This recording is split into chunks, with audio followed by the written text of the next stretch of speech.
Hello, hello, hello, and welcome back to the Mo Money Podcast. This is episode 245. How the hell did that happen? I don't know, but I am Jessica Morehouse. I'm the host of the Mo Money Podcast. I'm so excited to have you here listening to the first episode of season 11 of the show.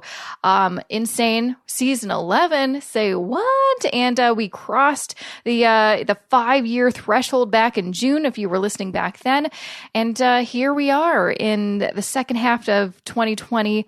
We're still living through this year. It's still happening.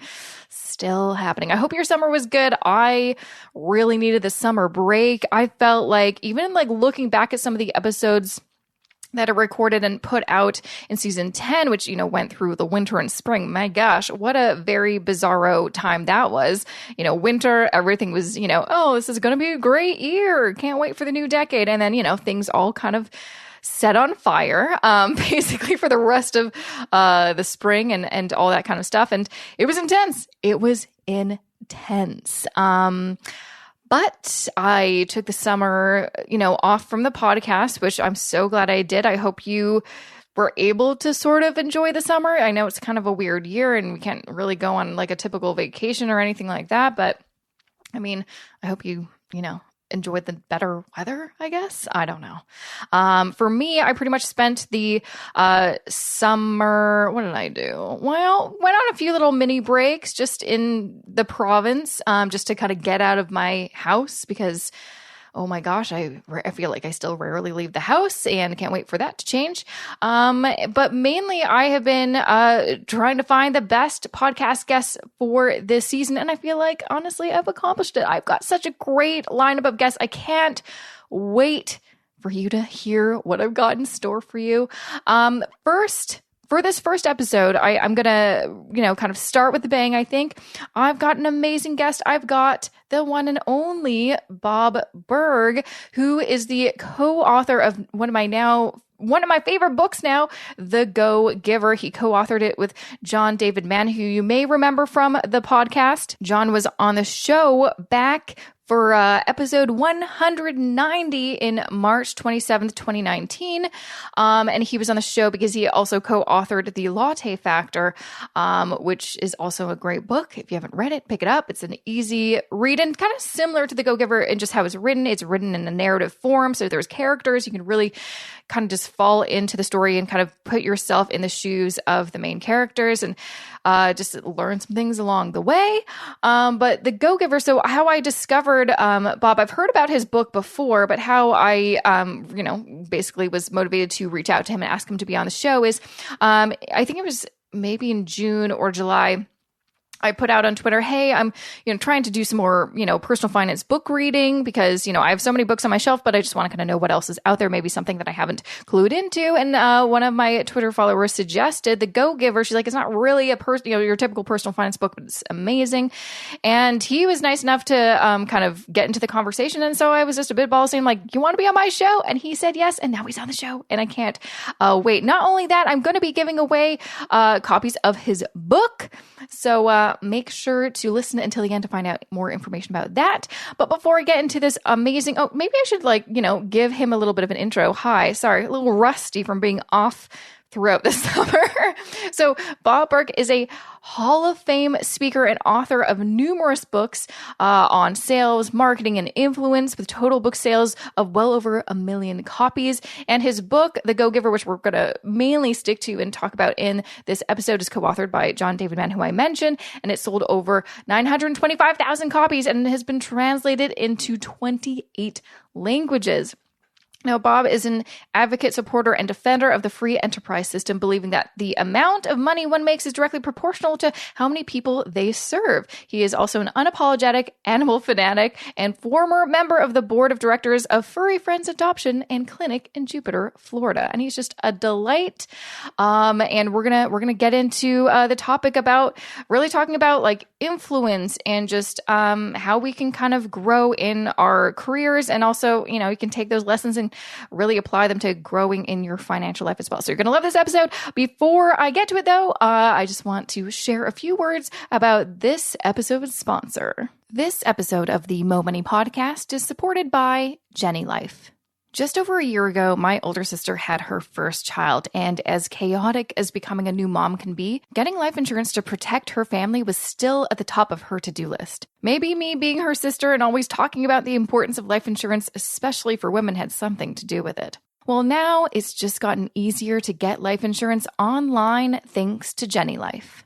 Jenny Life seeks to break the status quo and make it easier for women to get the protection they need for their families. For example, did you know that at one time in the United States, it was illegal for women to own a life insurance policy? Although thankfully it is now legal, a recent survey found that only 67% of women have life insurance, compared to 79% of men. Not only that, women typically get half the amount of coverage compared to men, meaning women are more likely to be underinsured.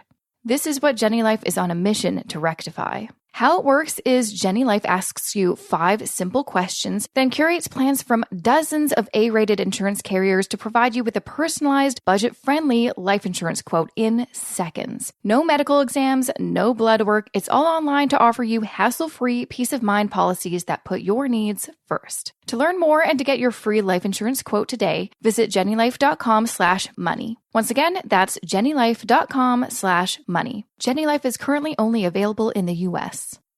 Welcome to the Mo Money Podcast, Bob. I'm so excited to have you on the show. Thank you, Jessica. Great to be with you. Yeah. So it's kind of funny how this all worked out. I just asked a bunch of people on Twitter, hey, what's a good personal finance book recommendation? I got a bunch of different recommendations. One of them was yours, and I hurriedly bought it, loved it, and now you're on the show, and I'm so thrilled. Oh, thank you. And if I recall the Twitter conversation too, they said the person who recommended said not really about finance itself, because there's so many great ones out there on finance, that really talk about that. Absolutely. But you know what? That's what's so great about, I think, personal finance in general is it doesn't have to just be about investing and budgeting. It's such a kind of diverse world. And it's like this book I'm probably going to recommend to everybody because it's a very easy read, which is such a nice thing because there's a lot of people, including my husband, who's not a big reader, and he's actually reading this and loving it. So it's like easy for anyone to pick up and read pretty quickly, but just the messages are so applicable to so many different situations. It's not a business book per se. It can be applied to your personal life and your personal finances. So there's so many great nuggets in there. Well, thank you. I appreciate that. It just reminds me that when I was first in sales, and I was reading of course, how-to sales books, because those are very important when you're just starting out in sales and you know nothing about it. But it was really so many books I read that were just on personal development itself that helped grow on the inside, and then you could take what you're learning in terms of the how-to and really help manifest that on the outside. So it's both. Absolutely. And I think what I really appreciated when I read it. I felt like I read it I think you probably get this all the time, but I'm like, I picked it up at the right time. Like it really I'm like, wow, this is very timely for me just because, I'm self-employed, so is my husband. And so we talk about our businesses and growth and stuff all the time. And sometimes you get, when you're running your own business, lost a little bit. You need some kind of foundational elements to remind you. And reading your book, I'm like, these are all the things that I think I sort of knew, but I needed that, like they confirmed what I knew, That's a great compliment. Thank you. Yeah. So I want to get a feel for your background. You're very successful and really know your stuff. How did you get to the point to where you are? Just like you wrote this book and it's based off a lot of your own personal experiences and things that you learned. How did you decide to write a book? And now it's like, a global sensation. Well, thank you. Well, many years ago when I first started, and I began as a broadcaster, first on radio and then television, but I wasn't really that good at it. I was better on radio actually than television, but I was working for a very small ABC affiliate out in the Midwestern United States, and I was the late night news guy, blah blah blah, and it just was not something I was particularly talented at, and so I like to say I graduated into sales. The challenge was, again, at the time, I knew nothing about sales. And so and there was really no training at the company where I was working. So I floundered for the first few months until I came across a couple of sales books in a bookstore, which was a big thing to me. It doesn't sound like a big deal now because sales books are so prevalent. We just, that's not a big deal. But back then, it really wasn't like that, and you didn't have as many of those, and I didn't even know they existed. To me, it was what? There's something to sales other than just knocking on doors and making calls and blah blah blah about your product, and which of course is the wrong way to go about sales, but I didn't know any better.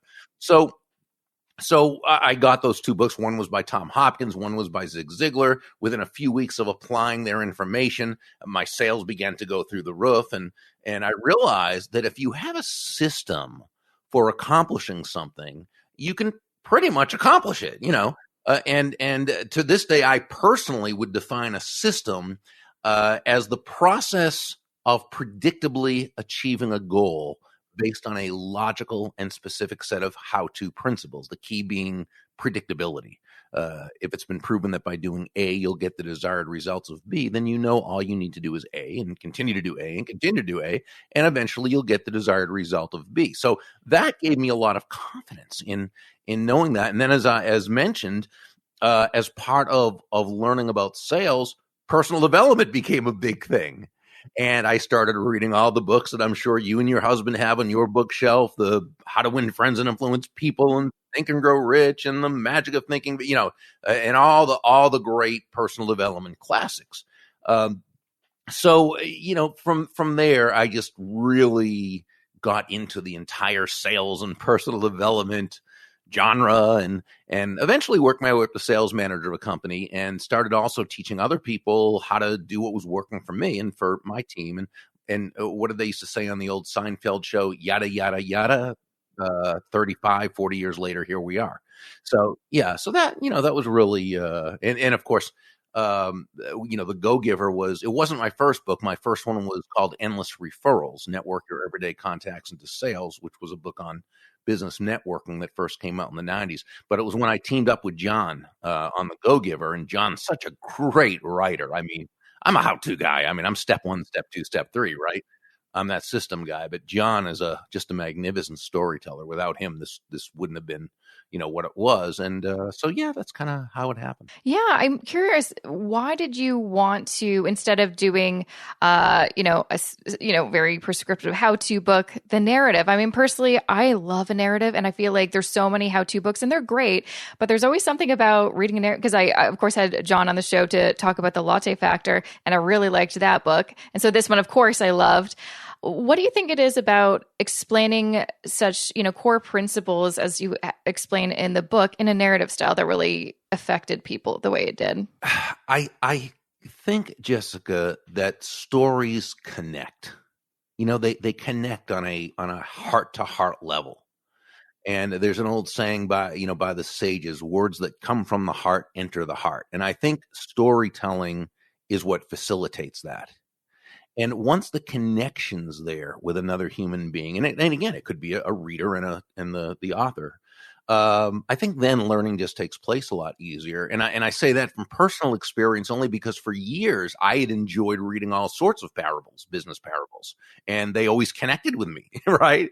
It was great information, and I was able to apply it and learn it and so forth. So and that's why we did that, because really the Endless Referrals was sort of in a sense, the how-to part was written 20 years earlier, or about 15 years earlier at that time, before the Go-Giver. Yeah, I think you're right. I think that's why I love the narrative style. You can just kind of put yourself in the main character's seat a little bit and kind of see things through their eyes, which really, like, even just like his job. I'm like, I was in a job like that. I definitely felt like that. It was just like so real and tangible. I think that's why I'm like, it really just like hooked me in. But I really just like loved the messaging of your book, because I feel like it's a good reminder, because especially where you kind of set it up as like the go-getter. I'm like, I used to be the go-getter. I was 100% the go-getter, and it was not getting me anywhere. And And the only time I feel like I really shifted and started seeing more success in my personal finances or in my personal life or my career is when I started being more of a, go giver. And it's interesting because I feel like a lot of people, when they think of the term giver, they don't maybe necessarily think of some of the messaging things that you put in the book. Because sometimes like giving, it's like you're selfish if you're giving because you're always going to get something back and all this. I just really love some of the messages. So I just want to kind of share some of them. Maybe we can kind of dive deep into them. So the first law is the law of value. Your true worth is determined by how much more you give in value than you take in payment. This really got me because I kind of work in sales as part of my business. I work with one-on-one clients. I have to get them to book with me, to work with me on the phone. I'm not good at sales. I've never been good at sales. And for a good year, I'd have a bunch of leads and I'd never be able to close. And so I did work with a sales coach. She helped me. I think she definitely kind of shared some of these principles. And it was really about being authentic and genuine. And like, it's not about sales, it's about helping people with your own kind of skill set. And that kind of switched things around. But the whole value thing, really, I'm always trying to remind, almost every day, reminding myself, what am I doing?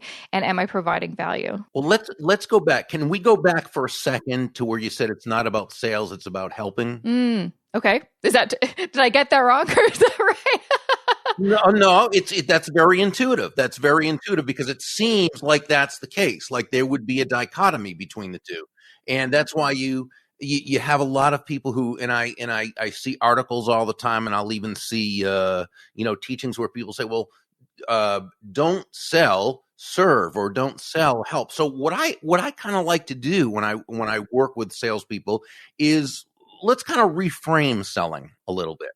Because a lot of times when people say, well, let's say this, I don't like to sell. It's not that they don't like to sell. It's that they don't like to do what they think selling is. Because selling is thought of in many ways as trying to convince a person to buy something they don't want or need. Now, that, of course, is not selling. That's called being a con artist, right? Right. And then none of us are interested in that.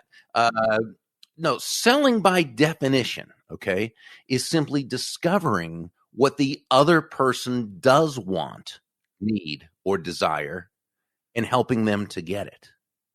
So if we were to say, well, it's not about selling, it's about helping. Well, I would say selling is about helping. Okay, so so it's interesting. And John is the one who first found this out because he's such a wordsmith, and we put this into the follow up to Go Givers Sell More.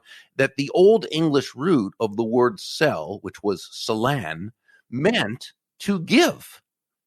So when you're selling, you're literally giving. Now, someone might say, well, wait a second, Burg, selling, giving. Yeah, that's great, but isn't that just semantics? And I don't think so. And here's why.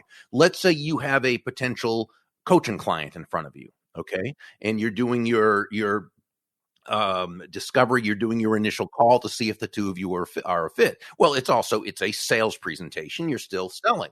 So if you're selling, what are you giving? I suggest you're giving that person time, attention, counsel, education, empathy, and most of all, value.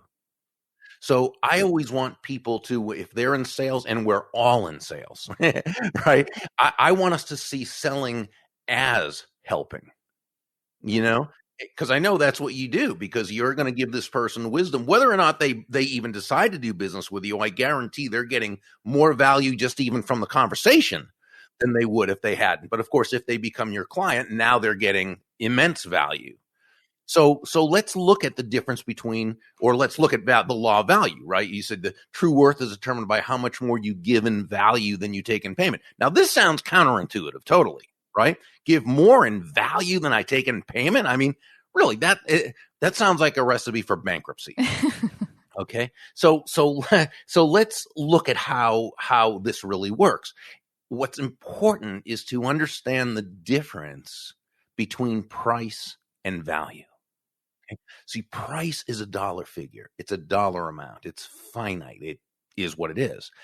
Value, on the other hand, is the relative worth or desirability of a thing, of something, to the end user or beholder. In other words, what is it about this thing, this product, this service, this concept, this idea that brings so much worth to another human being that they will willingly exchange their money for this and be glad, be grateful that they did, while you also make a very healthy profit. Can we look at maybe one example Mm-hmm. of Yeah. how this would work? And just this is just on a very, very basic level, a very surface level. You hire an accountant to do your taxes, and she charges you $1,000. That's her fee, literally her price, $1,000. But what value does she provide you in exchange for this? Well, a few things. One is she saves you $5,000 in taxes. She also saves you countless hours of time, which allows you to do what you're more qualified to do and what would you rather do. She also provides you and your family with the peace of mind and security of knowing it was done correctly. So she actually gave you well over $5,000 in value in exchange for $1,000 fee or price. Now, you feel great about it because you receive much more in value than what you paid. And she also made a very healthy profit because to her, it was well worth leasing her time, knowledge, wisdom, energy for that $1,000. And in any free market-based exchange, meaning no one's forced to do business with one another, they do it on their own volition, there are always two profits, the buyer profits and the seller profits, because each of them came away better off afterwards than they did beforehand. Now, that's the law of value. But why did it happen? It happened because of her focus. Her focus was not on the fee. Her focus was on providing you immense value. This is why we say that money is simply an echo of value, right? It's the thunder, if you will, to value's lightning, which means nothing more than that the value comes first. That's the focus, bringing value to the other person. The focus is on the value. The money you receive is simply a natural result of the value you've provided. Mm-hmm. Oh, I like that. So it's really just about redefining what sales is. And yeah, like you said, that's exactly how I used to and still sometimes perceive the term sales. It's something icky. And, you kind of think of the used car salesman. I'm like, I'm so not that. I just want to help people, but I obviously need to also make money so I can live and grow and all that kind of stuff. So yeah, it's both. It should be both. It's both. Yeah. Right. You're right. There's no dichotomy. Yeah. In fact, in the law of receptivity, which is one of the laws, right?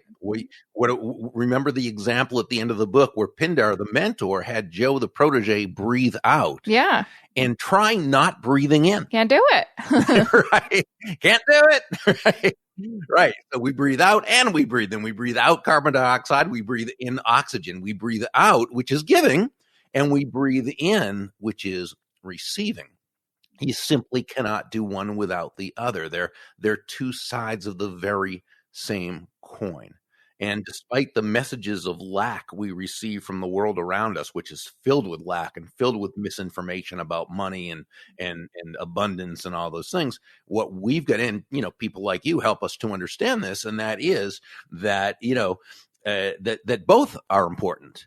And, we focus on the giving, but then we also need to allow the receiving. It's not, are you a giver or a receiver? No, it's you're a giver and a receiver. But the way life works is you focus, the giving comes first. You don't, like we say in the book, right? You don't go to a fireplace and say, first you give me some fire and heat, and then I'll throw on some logs and some newspaper and light a match. You don't go to a bank and say to the bank manager, hey, I'm thinking of opening an account, but first you pay me an interest payment and then I'll make a deposit. Life doesn't work that way. Successful people work within the rules, work within the laws of nature. Mm-hmm. And I don't know which law this is, but I remember this really stuck with me, the passage about where the main character, I forget his name, but he was talking with his wife and they have that deal. It's like you can only complain for a certain amount of time. And it was all about 50-50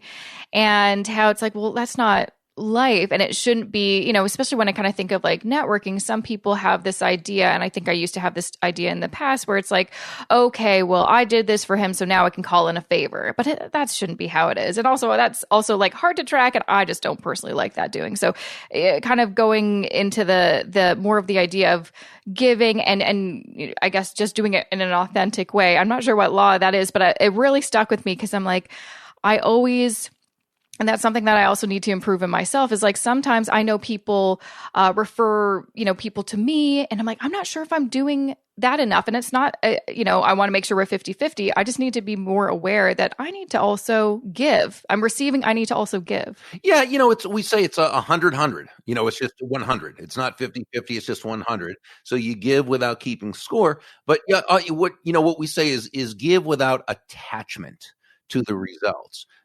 So again, it's not, and that was the law of influence, which says your influence is determined by how abundantly you place other people's interests first. Now, when we say this, because I want to make sure to really clarify, when we say place the other person's interests first, we don't mean you should be anyone's doormat.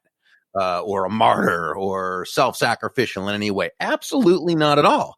It's simply that as Joe, the protege in the story, learned from several of the mentors, the golden rule of business, of sales, of what have you, is simply that all things being equal, people will do business with and refer business to those people they know, like, and trust.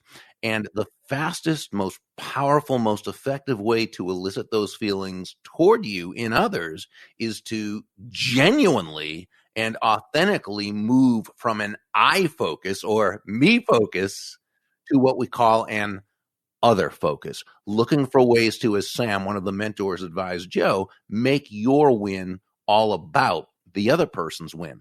And when you do this day after day, week after week, month after month, consistently and constantly, and you develop a reputation for this, this is where you become that go-to person. And you've got that, what we call army of personal walking ambassadors out there singing your praises. Yeah.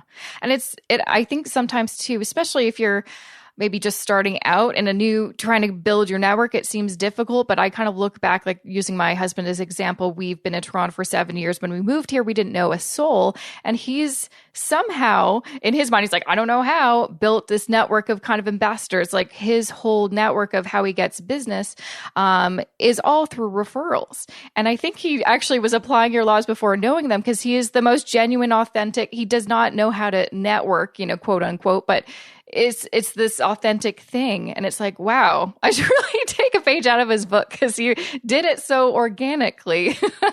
Well, he does it very intuitively. It's just it's who he is, and because it's who he is, it's what he does. Yeah, and it's just like so important. Not even if you just run your own business, but the examples where this guy Joe worked in an office, like many of us have, and you still have to network and build your representation or reputation rather.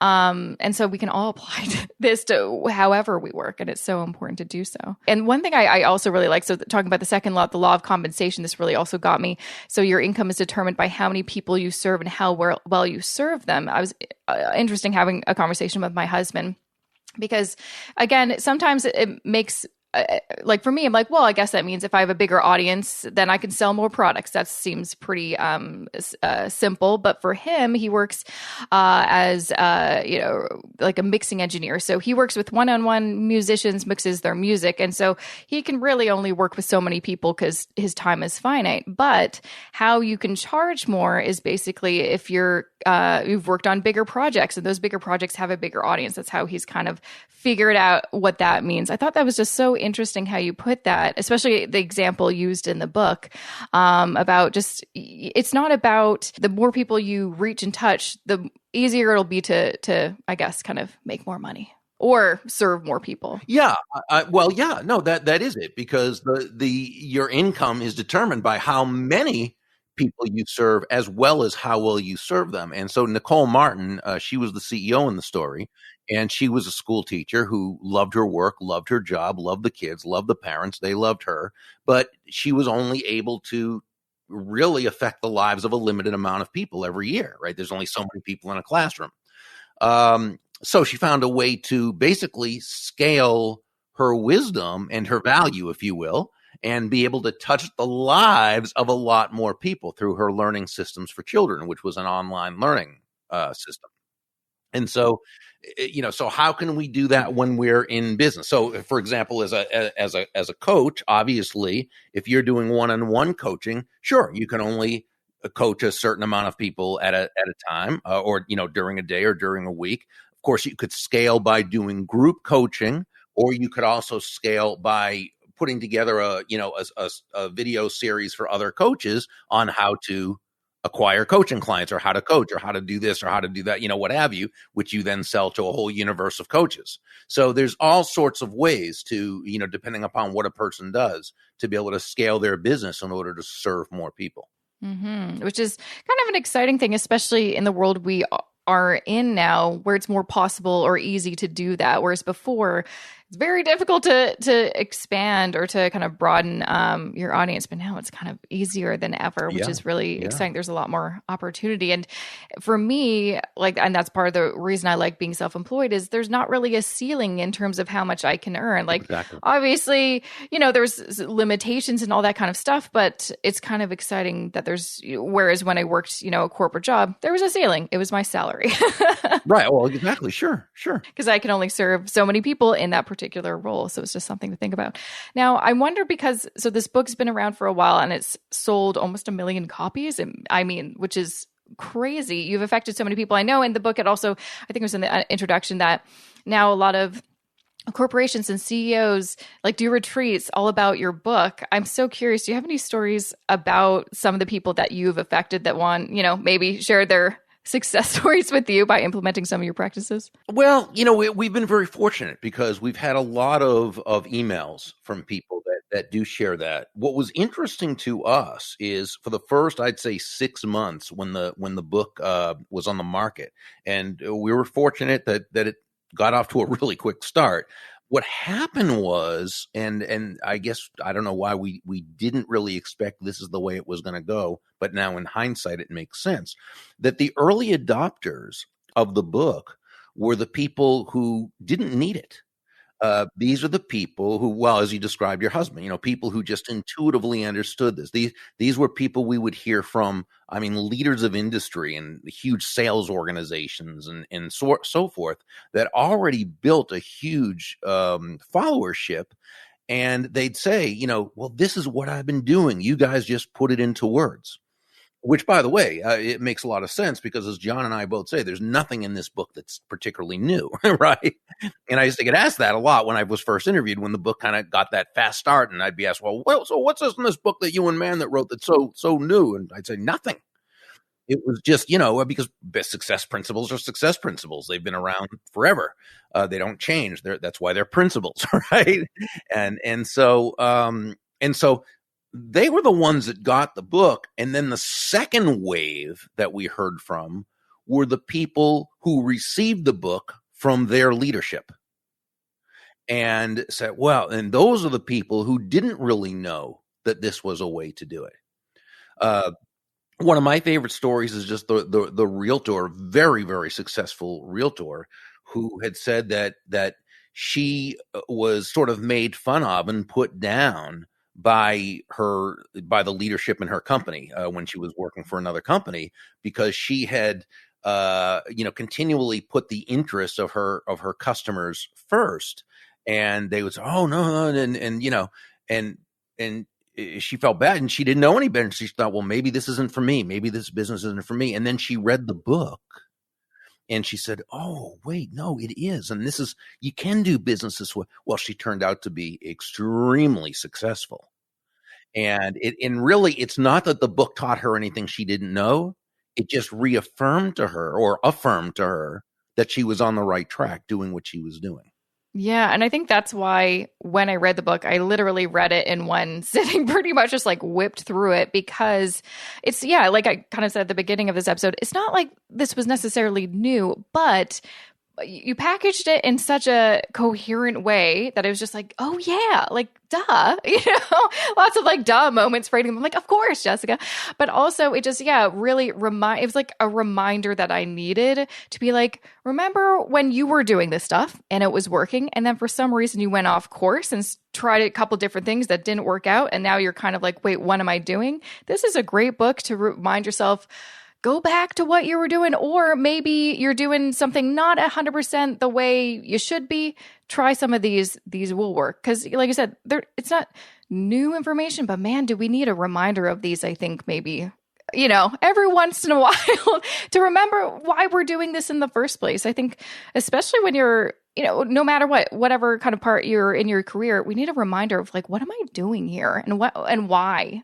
And what direction am I going in? I feel like I've been having a lot of conversations with people like because of the pandemic. A lot of people are having, these kind of moments or just times are like, let's rethink, what are we doing with our lives and why are we doing it? So it's so very timely. So, I just can't say anything nicer. I just can't stop talking about your book, and I probably won't for a while. Oh, thank you. Well, that's very kind. Thank you. Yeah. So thank you so much for taking the time to chat with me. I'm going to tell everybody to grab a copy of your book, write some notes, and have some. This is like the perfect book too, I think, to have conversations with people about, because there's so much to dive into and so much to talk about. So it's really special. So thank you so much. Before I let you go, because I know you have a number of other books that people want to dive into after this. Where can people find more information about you and some of your other books that they can check out? The best place to go is Burg, BURG.com. And if they scroll down, they can actually go to where we have a number of our books there, and they can get the first chapter or an excerpt and read that for free to see if they like where it's headed. Then they can always click through. I also have a mini course, a video, four video mini course, which is free, which is called Selling the Go Giver Way. So when they go to the site, they'll see that as well, and they can just click on that and get immediate access to it. Amazing. Well, I'm going to check that out. And of course, you're on Twitter because that's where I found you. Yeah, that's where I had the honor of meeting you. And since you're in Canada, I say the honor HONOUR. Ooh, thank you. We don't have that U in the I know. States. We always have a couple different U's and color and honor. I don't know, neighbor. I don't know why we do that, but we do it. Well, thank you again for being on the show, Bob. It was such a pleasure chatting with you. Oh, my absolute pleasure. Thank you for having me. And that was episode 245 of the Mo Money Podcast with the wonderful Bob Burg. You can find him at burg.com. That's BURG.com is where you can find more information about him. Of course, make sure to follow him on Twitter because he's like, I actually talked to him on Twitter. That's how I got him on the show. So he's lovely. Tell him, if you read the book, you liked the book, he'll probably, say thank you or chat with you on Twitter. He's just at Bob Burg. You can also find him on Instagram at Real Bob Burg. He's also on Facebook and LinkedIn. He also has a YouTube channel. I'm going to include all those links in the show notes. Make sure to check out the show notes. JessicaMorehouse.com/245 is where you can find all that information. Now, I've got some other really great things to share with you because I feel like we got some things to chat about. I've taken the summer off. I have things to share with you. So do not go away, including some more information about how to win a copy of Bob's book. So do not go away. Here's just a few words about this episode's sponsor. This episode of the Mo Money Podcast is supported by Jenny Life. Here's a statistic that may shock you. Not only do men have more life insurance than women, on average, they have twice as much coverage. Jenny Life is striving to shrink that gap. No matter if you're single, a working mom, expectant mom, or your kids are four-legged fur babies, if you have dependents and want to protect them, you need life insurance, and Jenny Life can help you with that. Jenny Life makes it fast and easy for women to feel confident that their families will be taken care of with life insurance that's uniquely built for their needs. For example, did you know that before Jenny Life, if a pregnant woman wanted life insurance, she'd have to use her pregnancy weight on her application, which would lead to higher rates? That's the type of inequality Jenny Life is working to dismantle. With Jenny Life, you can get your life insurance policy without blood work or unnecessary red tape, and you can do it all online from your own home. And considering the uncertain times we live in, making sure your loved ones are properly protected with life insurance has never been more important. To learn more and to get a free quote right now, visit jennylife.com/money. Once again, that's jennylife.com/money. Jenny Life is currently only available in the US. Okay. Oh my gosh. Okay. So just want to fill you in and what I've been kind of up to, because I didn't really share too much at the beginning of this episode. So it has been an interesting summer, to say the least. I mean, typically for the past several years, I have spent the summer usually in Vancouver for a good, 3 weeks or maybe a little bit longer. I was really hoping to do that. This year, obviously, I have a niece who is growing up. She just turned 1 and I'm obsessed with her, and I really wanted to see her because, as great as FaceTime and videos and photos are, the real thing. You need the real thing. Unfortunately, did not do that because I just do not feel safe getting on a plane right now. I'm kind of being cautious because we're still living in a pandemic, even though it seems like some people don't remember that we're living in a pandemic, and we are. So instead, me and my husband just kind of stayed where we are. Did a few short little trips, just kind of weekends away at some Airbnbs in the middle of nowhere, just to get out of our house because we're just living here. And it's funny because I didn't think at the beginning of this, I was joking, oh, this isn't going to be that big of a deal, locking down or just staying home and yada, yada, yada, because I work from home anyway. Well, apparently I do like leaving the house. So yeah, it's kind of a big deal and I'm going a little crazy. What I have been really focusing on, quite honestly, throughout the summer to take my mind off things is, of course, making this podcast one of my best seasons ever, getting some really great guests. And also, I made a promise in my last episode of season 10 that I was going to do better in terms of making sure I have a more diverse lineup in the show, because it's so important to have different voices, different experiences, and I want to do better. Yeah, so I'm definitely doing that, and I'm really happy because I think that's why this show is going to be, or this season is going to be the best it's going to be, because of all the amazing and different types of guests I have this season. So very excited about that. But another thing I've been focusing on is, and I'm going to tell you this, and here's why. Okay, so I sort of sometimes mentioned it, maybe in one email to my email subscribers, maybe loosely on social media, but I don't like really talking about these things because I'm always afraid of jinxing them. But I have been studying for the Canadian Securities course. Course I signed up for 2 years ago and never actually bothered to study for or take it. And basically, my course, enrollment was going to expire this summer. They extended it till the end of October because of COVID. And so I'm like, okay, this is it. You got to freaking study. Otherwise, you basically, if you want to do it again, you have to pay another $1,000 or whatever the cost is. And I certainly don't want to do that because I am cheap. So I've been spending all summer studying my heart out for this exam. And today is actually my first exam. So I am freaking out. So if you can send me some good vibes. So, because this episode will air while I'm taking it, just send me some good vibes and let's hope I pass exam number 1. There's another exam I take in the middle of October. Also, send me good vibes for that. But this one, if basically I fail it, I'm probably going to cancel exam number 2 and just, I guess, pay the $1,000 because I really want to just, do, basically section number 1 and then section number 2. I don't want to get muddled, if that makes any sense. So if you can send me some good vibes, that's cool. But also, I'm telling you this because if I fail, that's okay. And that's a big lesson. I've been having a lot of time to reflect on life and the direction of my career and life and just what do I want? I feel like you probably have too, and so many other people have too. I've had so many conversations about what are we doing in life? And one thing that I've realized is failure shouldn't be something that we try to avoid. If it happens, it happens.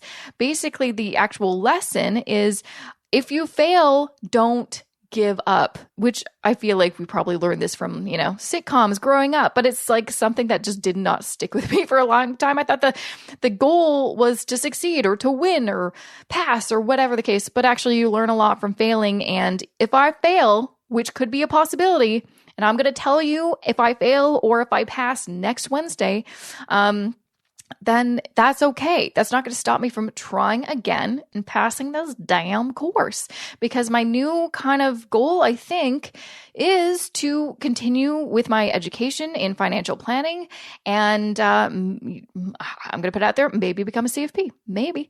I don't really have this plan or this vision of like, the traditional financial planner. I don't want to become a CFP so I can open my own financial planning firm and do that full time. I absolutely love what I do, content creating, sharing personal finance information online through all my different channels. That's always what I want to do, but I'm always just looking for ways to upgrade my skills and my knowledge and just know more so I can be a better podcast host and be a better, financial literacy advocate. So that's what's going on with me. And I hope you know that I was being very vulnerable then, because honestly, I haven't really told anyone about this, but I'm putting it out there as like one of those, I don't, what's the term? It's like manifestation. Is that what you put it out there and you believe it's going to happen, then it happens. That's what I'm trying to do.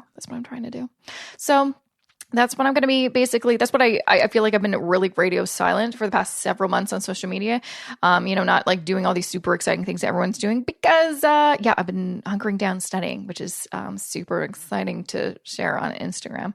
But once I hopefully pass both exams, I've got some, I'm going to be working on some cool projects. But one thing that I have done before all this happened that I want to remind you of, a couple of things to remind you of is, number one, I have been putting out more YouTube videos. That is my big goal from now on, is to really focus and double down on YouTube, because I actually really like it. I feel like I've figured out my lighting and my makeup, and it's not too terrifying anymore. So make sure to check out my YouTube channel. If you just go on YouTube and Google Jessica Morehouse, you'll find me. There's also a separate YouTube channel just for the podcast. So if you just Google Mo Money Podcast, you'll find it in YouTube as well.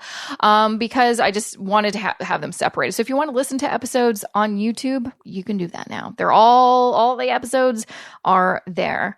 But another thing that I launched in June was, and I think maybe I told you about this, but I can't remember. It's been so long. I have a new shop page on my website. So it's not like, I'm not like selling t-shirts or whatever. I'm selling budget spreadsheets. That's what I'm doing. I've got my courses, of course, on there as well. My Fix Your Finances Masterclass, which I'm going to share more info about because I'm going to do another live version, most likely starting in November. Basically, once I'm done this damn exams, I'm gonna do another live version. I did one with students over the summer and it was awesome. So I definitely want to do that again. I have my investing course, Investing Foundations for Canadians, that I have been slowly updating as well to make it even better. But you can sign up now. And there's already a lot of updates you can take advantage of. I, of course, am still working on my DIY passive investing course for Canadians. That has taken a backseat since I started just, focusing all my attention on the CSC. But yeah, budget spreadsheets. If you want a budget, there's of course my free ones on there. But if you have a specific situation, like you're self-employed or you're in a couple and one of you is an employee and self-employed, or what, like there's so many different scenarios that I discovered basically working with so many different financial counseling clients that I made all these different budget spreadsheets that you can download for hardly any money. Quite honestly, they're very cheap. But they also come with a full video library, so there's tutorials on how to properly use it. And since I mentioned financial counseling, honestly, I haven't really promoted it that much because I didn't want to take on too many clients because I'm studying so much. But you, of course, can go to my website. There's a financial counseling section. And if you did want to book me, we can look into that, basically working together in like November, December. So yeah, basically all my energy is going into this damn exam, and I feel like I cannot move on with my life until it is over. Does anyone else feel like that when it comes to the exams? Is it just me who's like super anxious about it? Anyways, that's just me. I hate exams. I hate them so much. Can't wait to be over with it. And then, of course, doing other courses and other exams because I'm a glutton for punishment.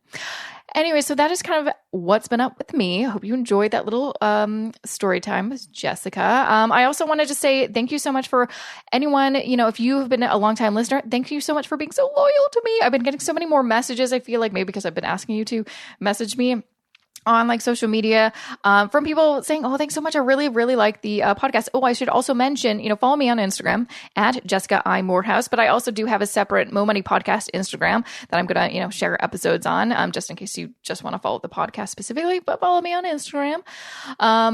But yeah, I just want to say thank you so much for saying all these kind things about the podcast. It really means a lot. And if you're brand new and you just discovered, welcome. Got a huge back catalog for you to listen to if you want to start taking your finances seriously. And honestly, and I've been saying this so much, this is the perfect time to actually do something about your finances. Yes, during a crazy crisis time in the world. That is what, triggered me to start reading personal finance books and really get into this world.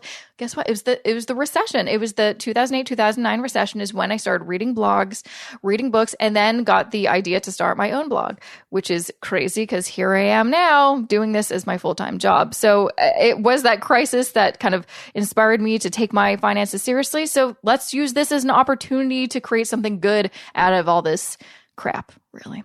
Okay, so that is it for me. Make sure to check out the show notes for more information about Bob Burg and the contest. Oh, did I even mention the contest? No, sorry. JessicaMorehouse.com/contest or contests, either one. Doesn't matter. Type it into your browser. It'll pop up. That is where you can submit or you can enter to win a copy of his book. Or just go to the show notes for the link, JessicaMorehouse.com/245. Okay, so the contest. I think that's it. I think that's all I've got for you. Thanks for listening. Or yeah, that's it. That's it.